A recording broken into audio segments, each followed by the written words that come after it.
Hello, Kathy and Joe. Hey Kathy, hi Joe. Hey Sanders, there. Brandon's here. Welcome to Coffee Hour. We've been having an interesting conversation these first few minutes about essences and souls and meat sacks and nature versus nurture. I think that's a really important thing to realize as we become more educated and specialized. Um, because science can be um it can become its own, well, it can become quite dogmatic and become like its own religion. But some scientists will replace any thoughts of wonder or um, explanations of unexplainable phenomena. They'll just write them off because it doesn't fit into their scientific, you know, reasoning or bubble. But I think that there is a place for um, spirituality with or without religion. Um, because there's always going to be that unknown. And like we were talking about earlier, I believe that um there is an essence, that comes with us into this world and then leaves with us, whether that's just consciousness or whether it's a soul or spirit or, you know, you can define it however you want. But I think that it should be acknowledged because of what it does for your psyche and specifically around the wonderment and sense of awe and connecting with something outside of ourselves. I think those things are incredibly important. And like if we talk about flow states, those are, people still to this day call flow states like the muse or um, Mhm. being one with God or the spirit, they use all of these terms to describe this altered state that science is now starting to uncover the mechanisms and things, but there still are things that are unexplainable. I don't know if consciousness will ever be explained. And just that right there is enough to me to be like, okay, well, let's just be open to the possibility that some of these ancient teachings may have gotten something right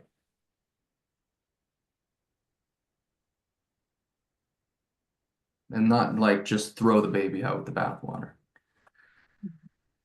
So I think it's important, but anyway, good talk. Kathy, how you doing? Doing good. What's new in your world? Mm. I'm playing with some AI. That's been fun. Did you get ChatGPT Pro? I like Claude better. Okay. Claude Sure. sounds more like me, like a person instead of a professor. Okay. I just noticed that ChatGPT came out with their Pro model, and so now you can do text to video. And apparently it's pretty impressive. No, I'm only writing things. I'm not doing videos or podcasts or anything like that, but Yeah. one thing at a time.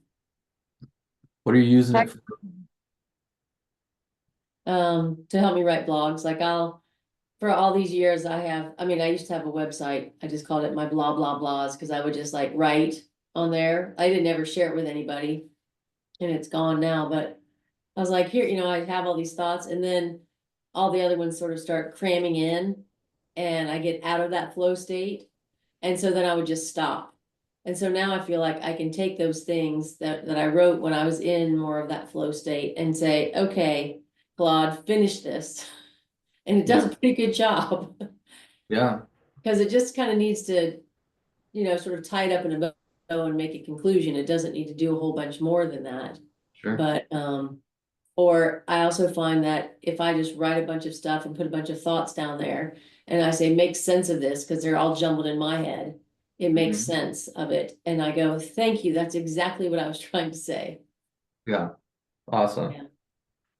Wow. And, I've been playing with it for a while now, like I don't know, a year and a half or whatever when it first kind of came on the scene. Mhm. Um, I'm getting better at it and it's starting to know me. And so it's getting better in its responses, Mhm. which is really cool. And I've been making my own GPTs lately. Mhm. Like yesterday I made one specifically to help me create workshops or webinars.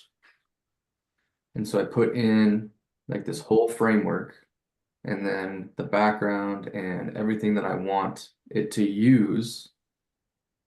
And then you build it once and then I just like input, okay, here's the topic I want to do a workshop on. Here's kind of like the big idea, go. And it just gives me the whole thing. It's incredible. It's amazing. Yeah, it's really I cool. did something like that not too long ago.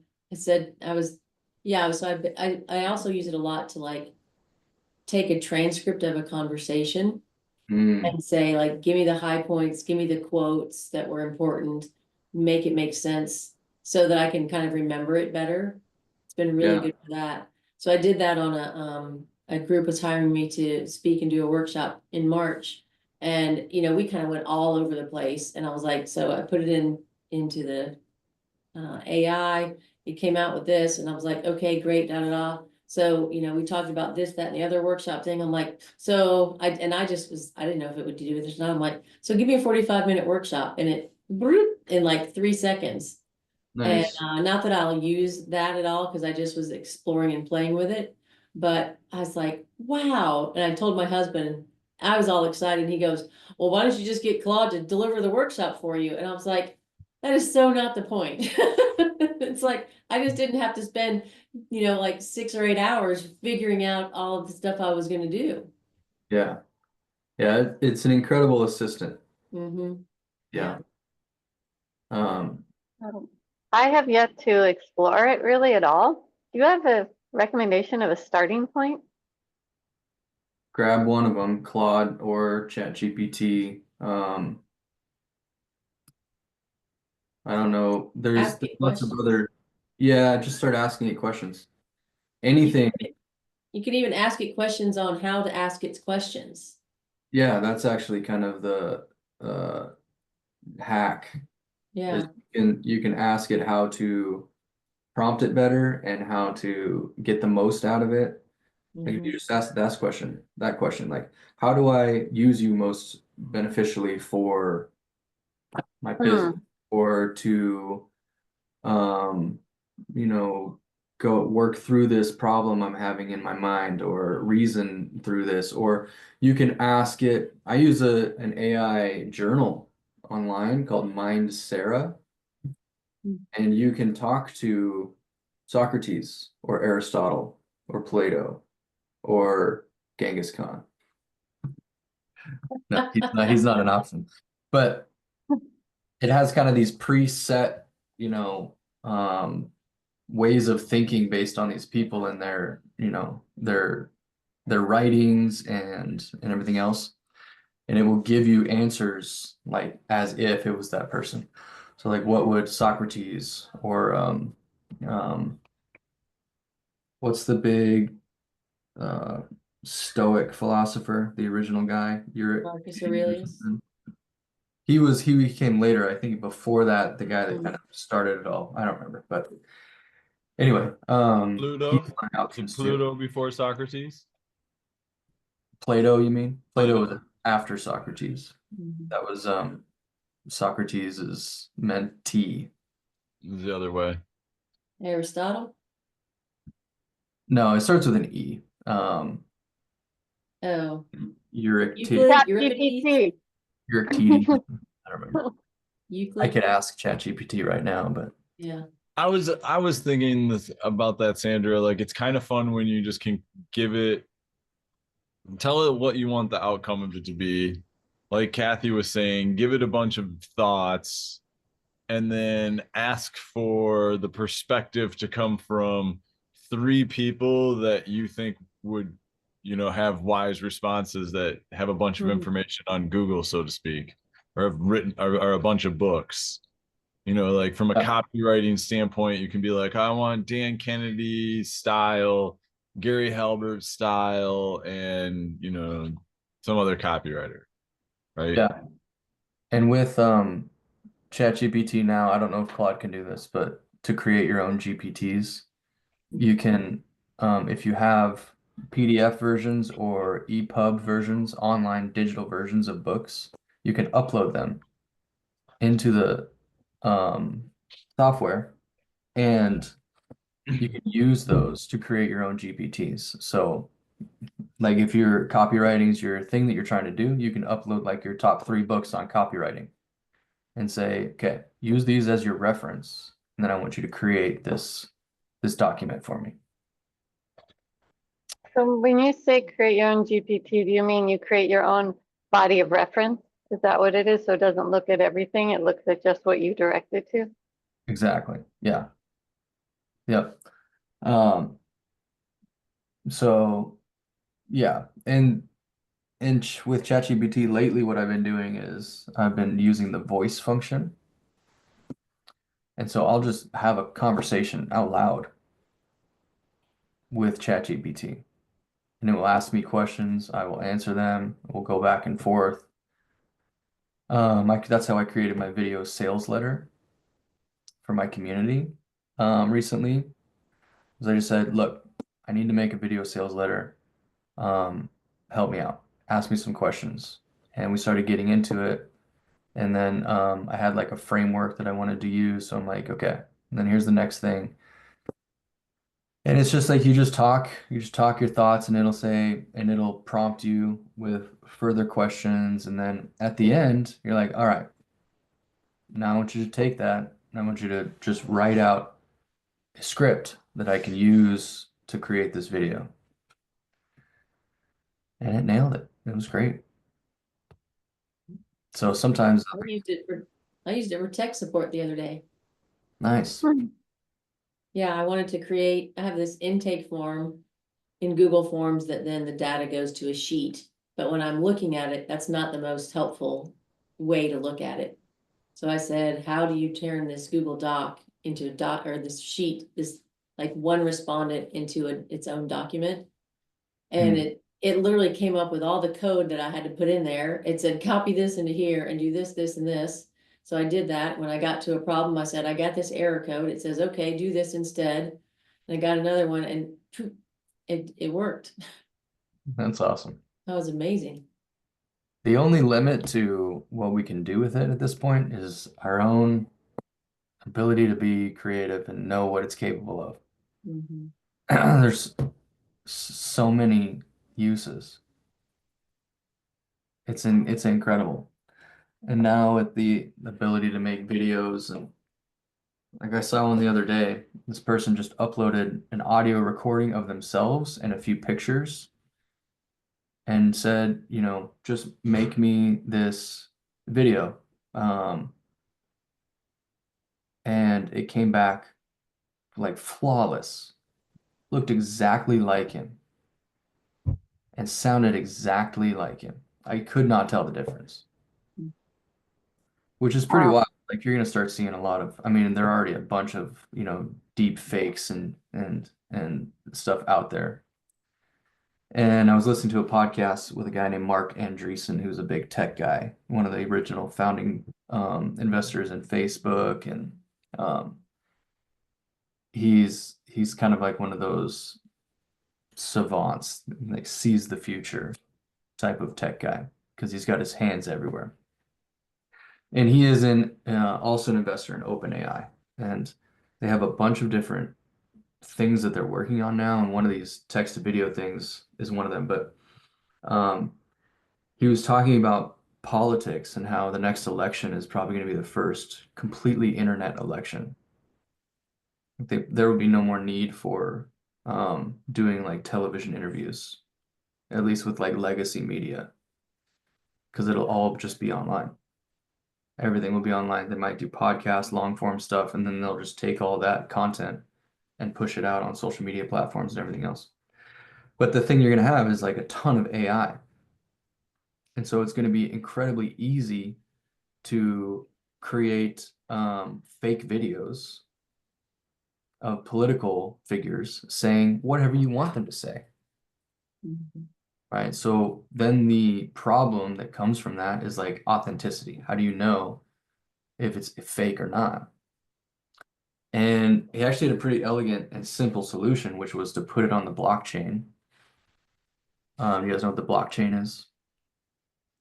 So the blockchain it was originally developed as it's separate than cryptocurrency, but cryptocurrency is built on the blockchain model. And so it's like you take this bit of information, and instead of having it stored on one like localized drive or server, it is spread out across the entire basically intranet or internet, the whole network. Everywhere has like a copy of it or a piece of it. And then when you access it, you access all of them to bring it together. So it cannot be um, duplicated or faked or hacked because it's not anywhere, any one place. So what you can then do is you have like if I'm the political figure, I would have my own special key that I could use as like a digital signature that I would apply to the things that I authenticate. So I give a speech on video, the transcript, the video, I authenticate.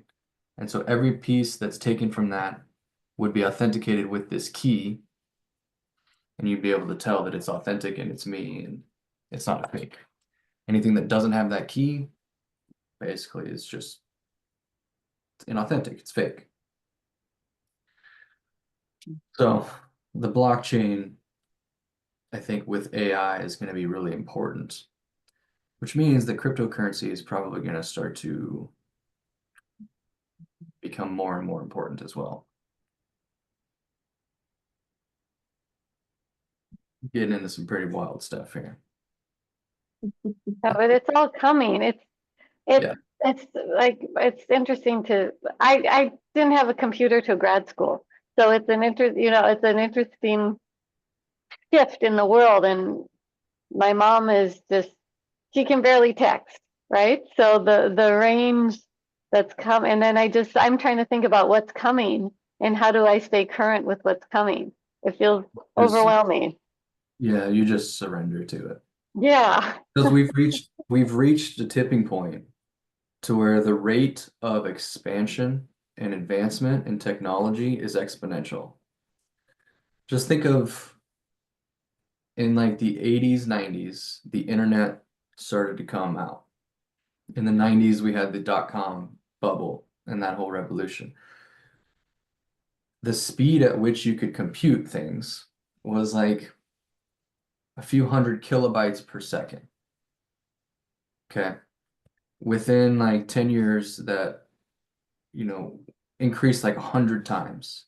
And now it's increased another maybe 10,000 times.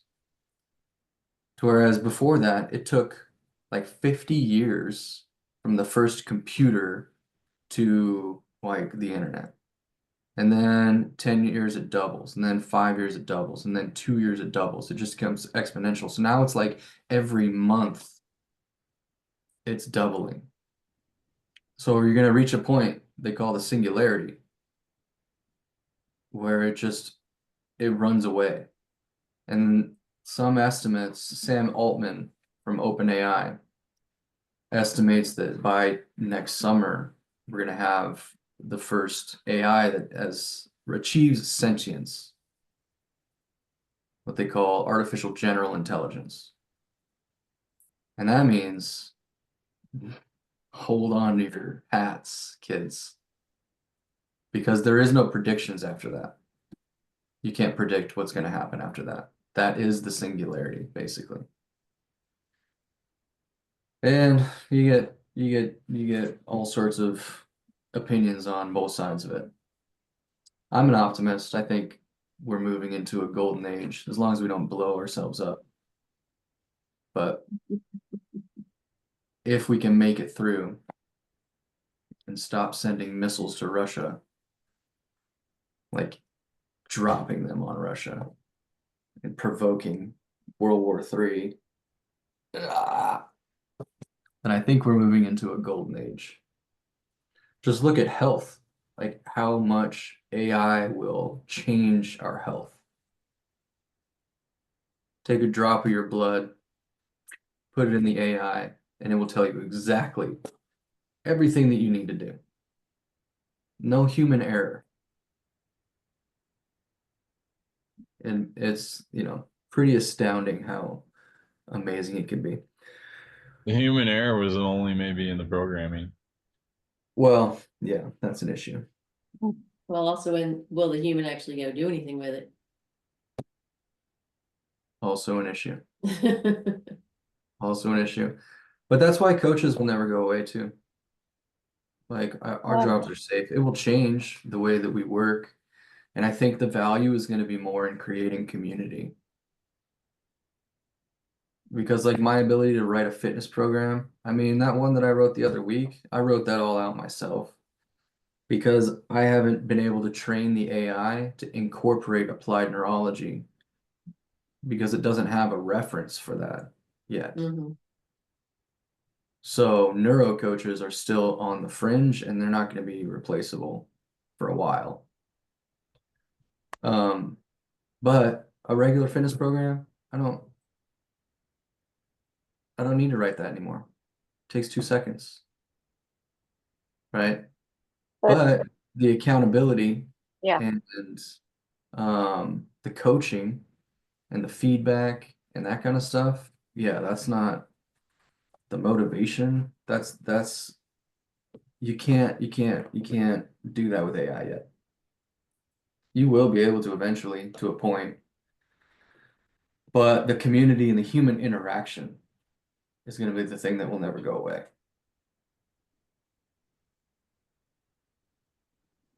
I think it's going to be great because as coaches and stuff, we're going to be able to do so much more with so much less. Mhm. And it's also recognizing the value of the human interaction, which Yep. a lot of people still, well, I think that's why there's so much loneliness in the society. That's a whole nother conversation. But a lot of people don't recognize as a value. Yeah, I mean, I think it fits Not actually well in this tangible. conversation because on the one hand, there are already people that are heavily involved in artificial intelligence relationships. And their only relationships are with AI, which is kind of wild. But for a big majority of people, I think COVID was the original impetus for this, but they're realizing more and more the value of human interaction because they were denied it for a time. Yeah, I mean, phones and everything else is still really distracting and it's taking people away from real human interaction, face-to-face interaction. But I think we're going to start seeing a big resurgence of that. And again, why the community part, even if it is online, for the most part, is going to be powerful. But I think, the in-person IRL events, like in real life, are going to be even more powerful. Well, that goes back to our conversation at the beginning about what you feel when you're sitting next to somebody. Yeah. Yes, exactly. And it all comes back to the nervous system and our, essence and our energy and being in proximity to people and how it affects us. Because that your nervous system expands out into an energy field, right? And when you come into contact with somebody else, you start to you either start to become in phase energetically with that person or out of phase and you start to like repel. This is like the whole thing with Jim Rohn's you are the 5 people you hang out with. Because if you are around a bunch of people that lift up your energy and are optimistic and confident and are striving, you will naturally do the same. And that's why misery loves company. You're around a lot of negativity, it will bring you down. You can't fight it. You can't fight it forever. What's up, Sandra? I was curious about how much of when the energy field connections have basis in shared genetics too. Hmm. Just not only the genetics, but also like intergenerational memories genetically. Yeah. Put aside the notion of, I mean, we could talk about that where there's souls or not souls or any of those things, but just surely on the physiological, biological level, Sure. how that is different.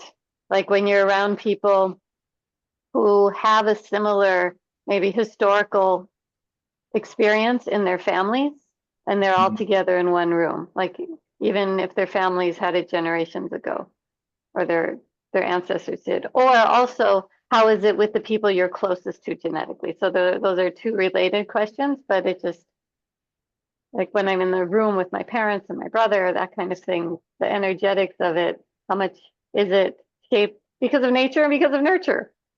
Yeah. Yeah, I don't know the answer, but I think it's both, and it's a lot.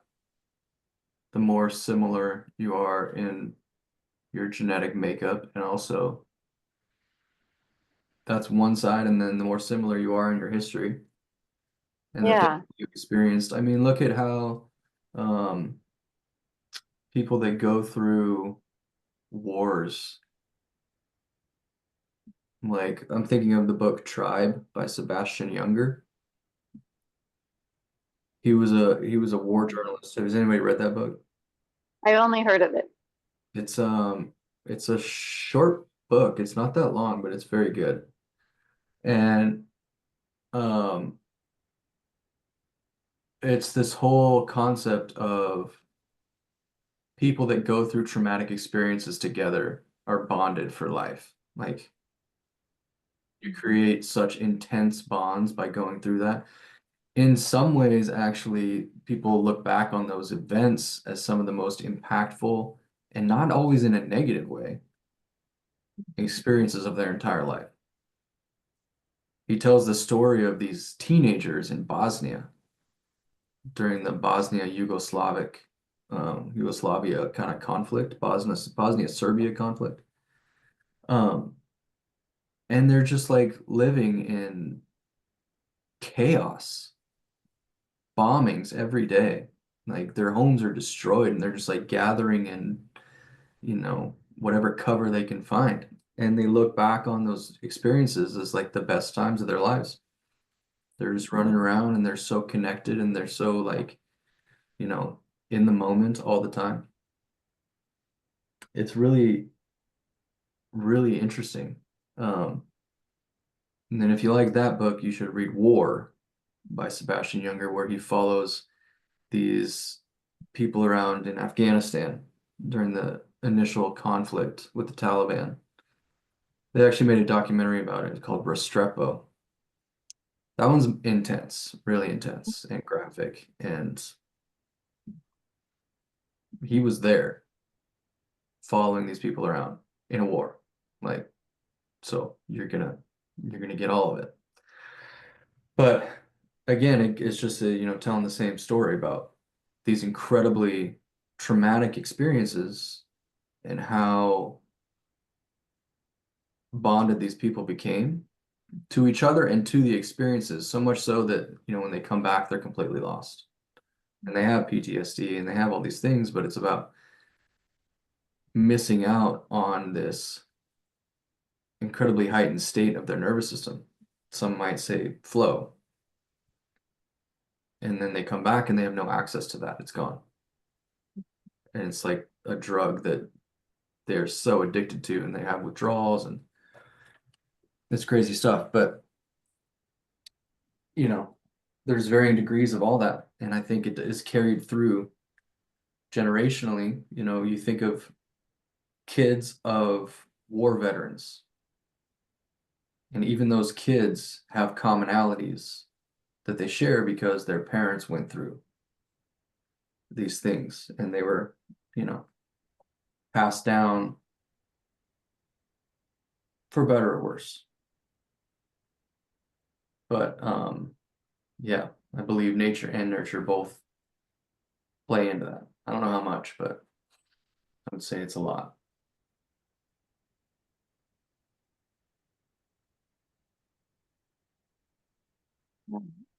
I find that a fascinating topic on so many levels, like in my own personal life and in community building that I do, and the state of the world on all those levels. I do too. Yeah. Yeah. And again, I think it's going to be even more and more important as all of this new stuff starts to come out, technology-wise.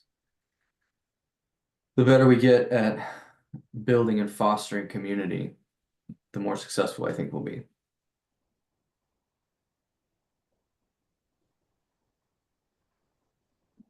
So that's one of your underlying, that's part of your not just your business plan, but something like a goal that you want in creating this community. Yeah. And I've had this goal for a long time because I played college football at a high level. And when I say high level, I don't mean the highest division level. It was not like D1 SEC style. It was NAI, which we would call Division II in the NCAA. But we played at the highest level in that division. We were my first year there, I played as a true freshman and we won the national championship. And that was their fourth in a row. So I came into a culture of excellence and winning. And that's what we did, was we won. That first year, I don't think we lost a game by less than like 30 points. It was incredible. And then in my time there, I played in 3 national championships and we won 2. We had 3 undefeated seasons. It was quite an experience. But I mention all that because the culture that you have to create to maintain that level of success at any level in anything is it's kind of exceptional. And there has to be a certain amount of sacrifice for the good of the tribe in order to make that happen.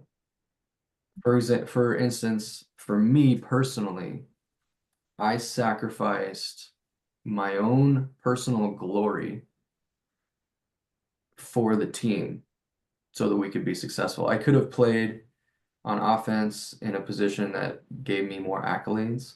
I could have played and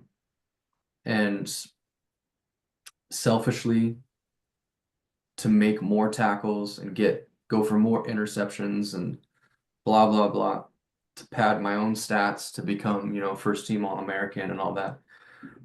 But instead, I just did my job and I took up blocks and I did what I needed to do to free up other players so that they could make plays and so that we didn't have any cracks in our defense. Makes sense?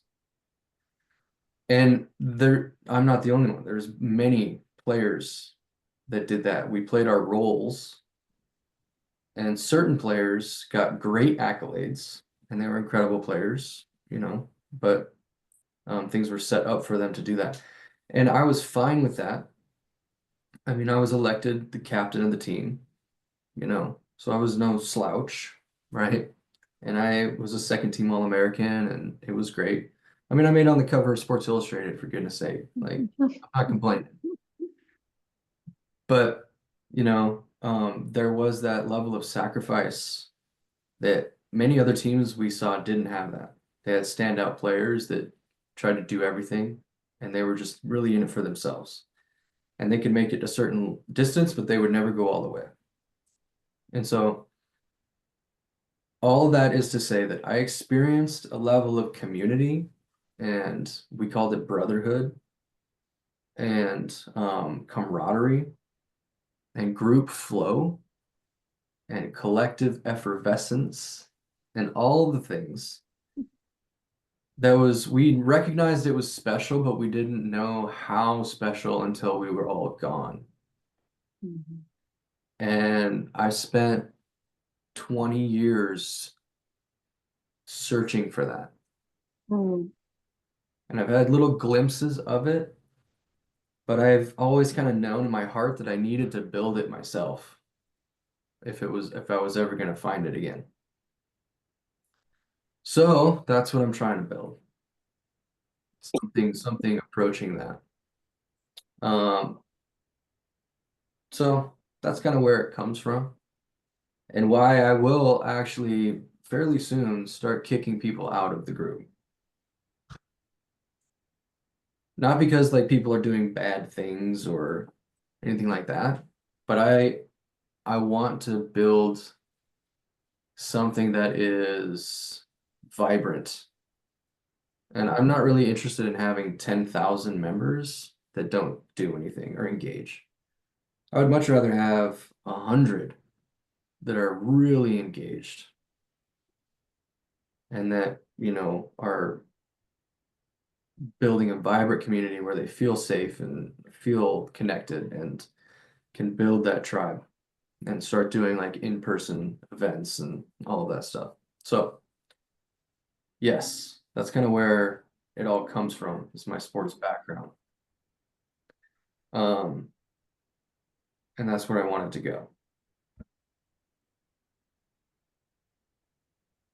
Yeah. There's a great essay that was written many years ago by a guy named Kevin Kelly. And it's called 1,000 True Fans. Have you ever read it, Joe? Yeah. And it's kind of basically saying that, like, if you have 1,000 true fans that will basically follow you wherever and um, buy whatever you put out, you don't need anything else. You need no more. You don't need 1 million followers on social media. In fact, that just becomes a headache, more to manage, Mhm. and a bunch of trolls on top of it. And you become more of a target, Mm. right? So I'm much more interested in building that 1,000 true fans. And right now, like, I'm only working on 100. So I know like the free community is up to like 250 people, which is cool. But very soon I'm gonna start, maybe once a month, just start kicking the tire kickers out. And like I message every single person in the community. So it's like if you're here just to browse stuff, that's fine. But if you stay stuck at that level 1 and you don't engage at all, it's like, meh, see you later. Next. It's not difficult. You can drop a GIF under a post. Takes 2 seconds. So I want people that are going to be engaged. Like the NLN community. Like I love that community. It's so engaged. You know what I mean? And there are people in there that are just, Kathy, you're one. You're throwing stuff. Joe, you're one too. Sandra, you guys are all like top contributors in there. You contribute way more than I do. Like, kudos. That's what makes it what it is. I mostly ask I- questions. I don't know that I contribute a Amazing. whole lot. Like, feel free to ask. You ask questions in our community too, and I really appreciate it. I do. Like, give me something, to do. I'm a generator, if you guys know human design. So, like, I'm not as much of a self-starter. Like, I do it, but I work way better when somebody asks me for something. Mhm. Me too. Yeah. So when I get questions in there, I'm like, oh, yes. And then I just go for it. But yeah, that's what we're looking for. Well, my observation from the NLN when I first started, that wasn't happening so much. And Yeah. it's really just recently seems to be exponentially. Like Yeah. they set the foundations. I don't know what their plan was behind the scenes, but Nothing. it, There was no okay. plan. Because Like if you when notice, I, Matt is not that active in there. And it's the community has taken over and it's taken on a life of its own. And that's what you want. Like I don't want to be the only person posting in my community. That's not a healthy community. Mhm. The community should be running itself with some moderation from me and some clarifications and adding in valuable stuff. That's how it should be, and it will be that. And I'm in a bunch of school communities. I love the platform. I think it's really great. But in like their main school community and this thing called the school games where the communities compete. Um, the advice that they're always giving that I really love is like find your first 10 founding members. Mhm. And the founding members are the ones that are really engaged. They're the ones that are really there. They show up, they ask questions, they're helping other people out. They're kind of taking ownership of it. And that's what happened with NLN. People like, Thomas Metzger comes to mind. He's taken so much ownership in there. And he's always putting out really interesting content and asking really thought-provoking questions. And I know he's getting a ton of value out of it, but he's adding so much value.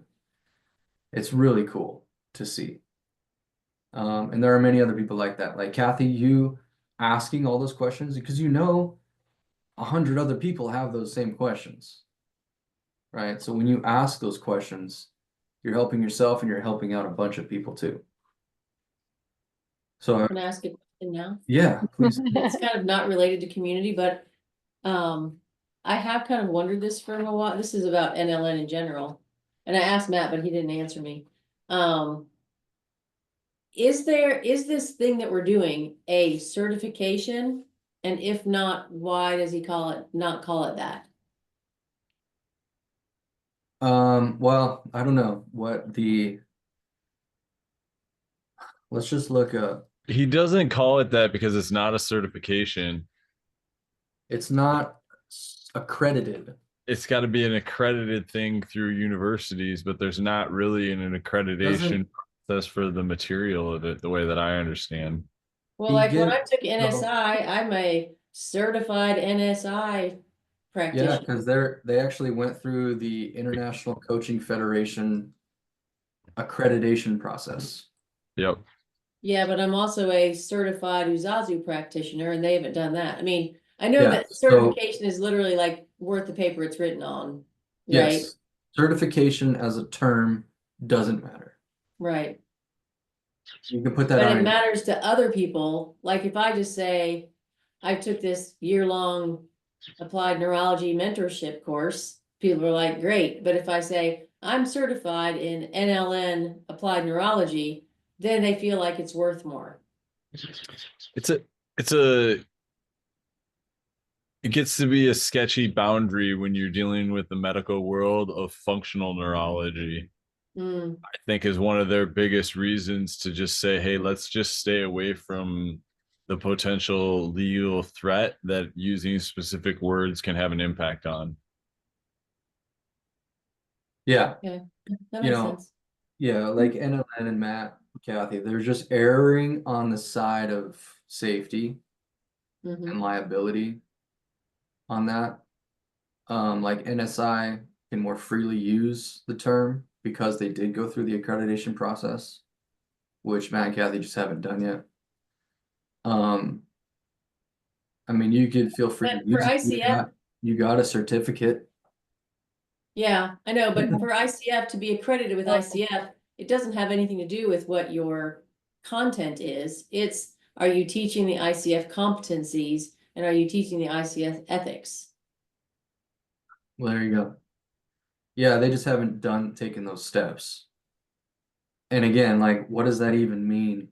Mhm. The only Does all that even matter in the yeah, grand scheme of I things? will say when I would look at somebody, this was in the yoga community, who had like a list of certificates this long, I Mhm. would never go to their, I stopped going to their classes because every single time I saw that, they were not great teachers. It was more like they were trying to boost something. Yeah. But I mean, I'm sure there are teachers who have that, but I understand. That was just my cynicism about it too. Yeah. Like everyone's trying to make money off of certifications. When That's I part did of it. my first yoga training in 2000, and at that time there wasn't Yoga Alliance stuff was starting, and all these things were just starting up, and people just pulled it out of the air, making these certifications. And Yeah. all of a sudden they become codified. Like even physical therapists have only existed for like 100 years, and now it's a licensed body. But it took time for that to happen, and we don't think about like, oh, at some point in time that wasn't the case. We just, oh, Yeah. Yeah, it's true. You get both ends. You know, you get the um letter chasers who are just looking for more. They're just like research junkies, Mhm. and they have to have the certification in order for them to even consider doing it. Because they're really, yeah, they want the knowledge, but they really want the letters after their name. Yeah, I get that. And it's a money grab too, you know. Um, that's what I was going to say. All of a sudden the teacher trainings became thousands of dollars because of the certification yeah, versus just the classes. Yeah. yeah. But then there are people out there that won't talk to you unless you do have the letters after your name because of the whatever thought process that is. So I get it. I definitely get it. I think from NLN's perspective, it's like that's not top priority because Matt's just focused on delivering high value content. Mhm. And just hasn't taken those steps. Like I don't know what it's entailed with it or why he doesn't do it, but um I don't know. You can call yourself certified neuro coach if you want. Well, I mean, Yeah. I see it on Facebook right now and I'm like, all you're doing is teaching people a bunch of nervous system regulation techniques. Like to me, that's Oh not a yeah. nervous system coach. Oh yeah, like the actual certified nervous system coach Uh-huh. ad. I've seen that one too. Yeah, I just saw it the other day. I was like, oh, brother. Yeah. And so it's just wordplay at this Mhm. point. Like, or what are they certified with and Mhm. why does it matter? It's interesting, but it gets coaches to click and to buy. Yeah. They're like, oh, I could be certified. Mhm. I could be a bona fide neuro coach. Maybe that's what you should call yourself. I'm bona fide. All right, I gotta run too. Okay. Thank you I very do much, as y'all. well. Thanks for asking a question, Kathy. It's a longer conversation, I think, but I'm glad you Yeah. brought it up. Yeah. Thanks for being here, guys. All Always right, a Thank thanks. pleasure. you. Bye. See you soon.